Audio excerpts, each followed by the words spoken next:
Ustadz, jazakumullah khairan. Ini lepas dari ini kamera nih Ustadz ya. Anda yang seneng yang jelas dari kemarin Bang Randy ngabarin Ustadz mau datang itu udah sangat berbesar hati, berbunga-bunga karena mau kedatangan ya Ana sih mau bergairah sedikit nih, sahabat lama waktu dari Jember, Masya Allah. Terus kan ahli ilmu yang memang kalau Ana sih merasa rugi kalau misalkan Ana ada dekat seorang ahli ilmu, Ana nggak dapat apa-apa, paling tidak ada 1-2 nasihat yang disampaikan gitu Ustadz. Ana berbahagia banget, jazakumullah khairan, Ustadz mau mampir. Nah ini secara ya qadar Allah teman-teman seprofesi dulu yang seperjuangan dari Bandung ini kan ya Ajri, ada Doni, ya Bang Teddy dan teman-teman semua. Ini kan kurang lebih sama nih Ustadz ya backgroundnya dulunya, dan alhamdulillah Allah kasih kesempatan kita buat mengenal agama ini secara benar lah ya, di jalan yang benar, di manhaj ini.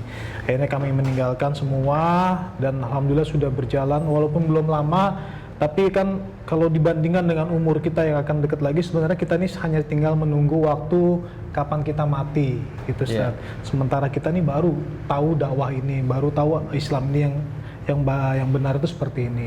Nah ini kadang menjadi kesulitan tersendiri buat kita memilih amalan apa yang sebenarnya yang harus kita lakukan sampai di waktu yang sedikit ini sehingga sampai ajal kita nanti. Nah mohon kira-kira ada nasihat apa biar kita tuh bisa memanfaatkan waktu yang sudah Allah berikan kesempatan kedua ini sampai nanti ajal kita. Jazakumullah khairan Ustaz. Ya, alhamdulillah. Pertama, alhamdulillah salatu wassalamu ala Rasulillah wa ala alihi wa sahbihi wasallam.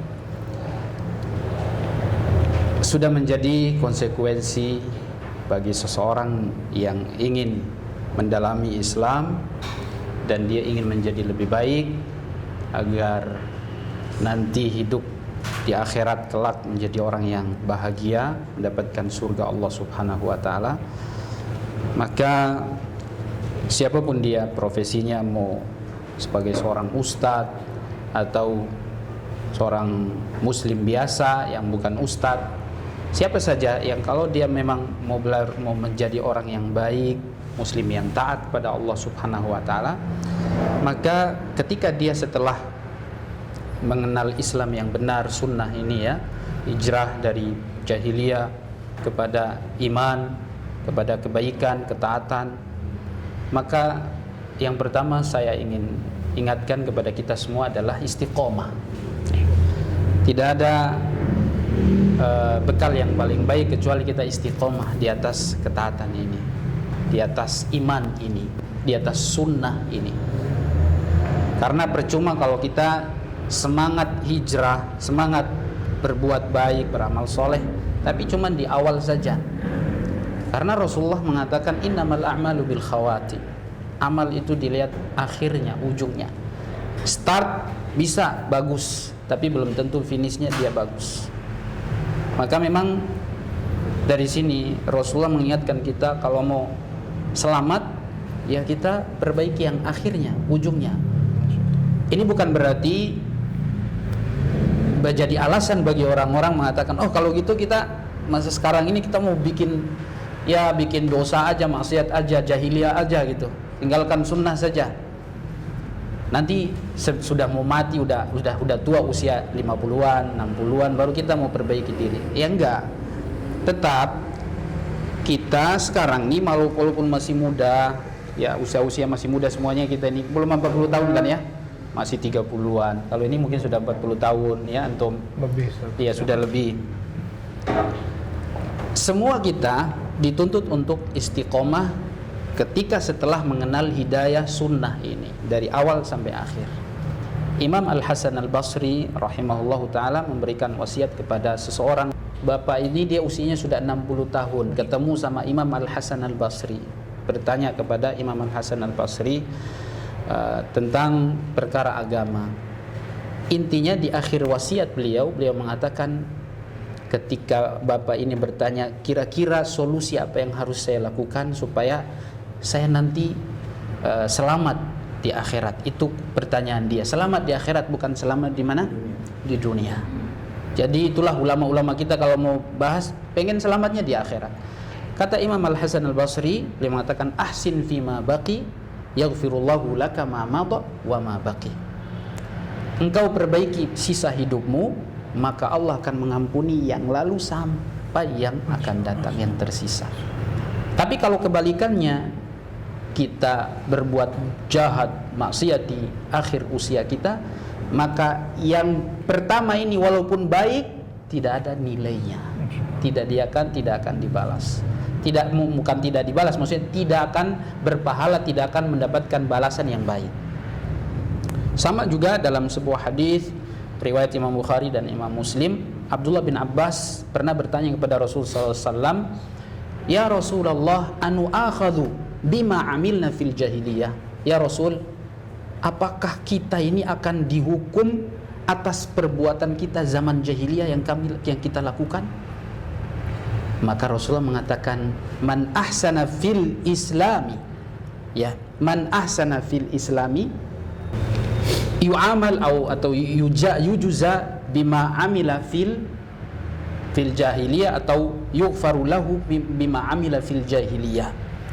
Rasulullah mengatakan, barang siapa yang memperbaiki amal ibadahnya di akhir ini, di akhir usianya, maka Allah Subhanahu wa taala akan mengampuni dosa-dosanya di zaman jahiliyah.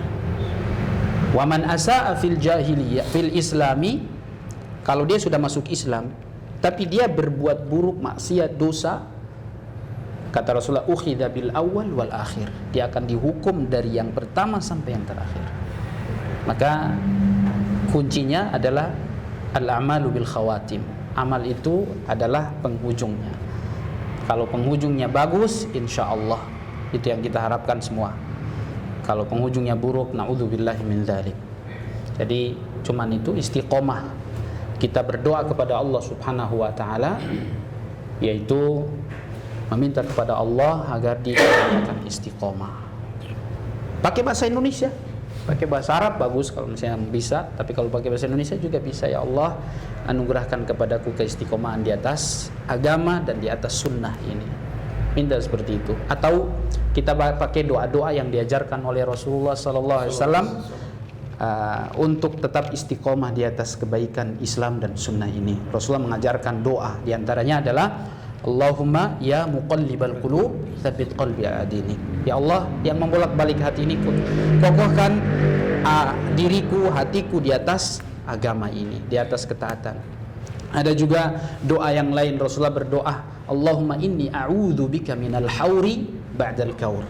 Ya Allah, aku berlindung kepada Engkau dari keadaan terbalik setelah menjadi baik. Setelah menjadi baik, jangan sampai itu terbalik. Ingat ya, Rasulullah mengajarkan kita untuk berdoa. Jadi doa itu penting. Antum jangan bangga dengan keadaan antum sekarang ini yang sudah berhijrah. Antum pede, tidak terkena pengaruh, tidak terkena godaan syubhat dan syahwat.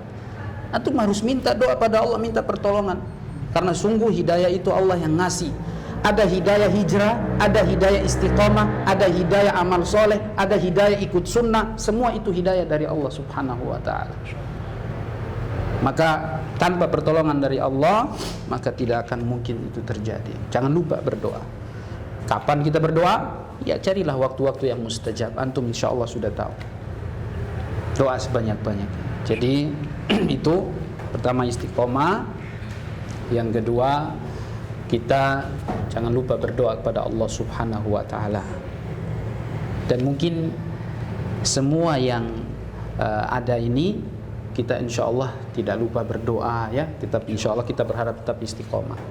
Dan mungkin yang terakhir, wasiat saya, jangan lupa dan jangan tinggalkan ilmu. Karena ilmu itulah yang akan menguatkan hati kita. Ilmu yang akan selalu mengingatkan kita. Ketika kita lupa, ilmu mengingatkan kita. Imam Syafi'i mengatakan, al-ilmu ma'i aina ma yamamtu. Ilmu senantiasa bersamaku, membawa dan senantiasa membimbingku, mengoreksiku ketika aku berada di mana saja. Fa idza kuntu fi suqi kana al-ilmu ma'i. Kalau aku di pasar, ilmuku ikut. Jadi ketika ada ada yang aneh, ada yang salah, ilmunya yang mengingatkan dia. Maka jangan lupa, terus kita baca, terus kita dengar, kita pelajari supaya ilmu itu mengingatkan kita. Karena innama yakhsyallaha min ibadihil ulama. Karena orang yang takut kepada Allah itu adalah para ulama. Ilmu dia yang mengingatkan dia untuk takut pada Allah Subhanahu wa taala. Jadi kalau ilmu tidak membuat dia takut, berarti ilmunya bukan ilmu yang ikhlas, ilmu yang diridhai oleh Allah Tabaraka wa taala.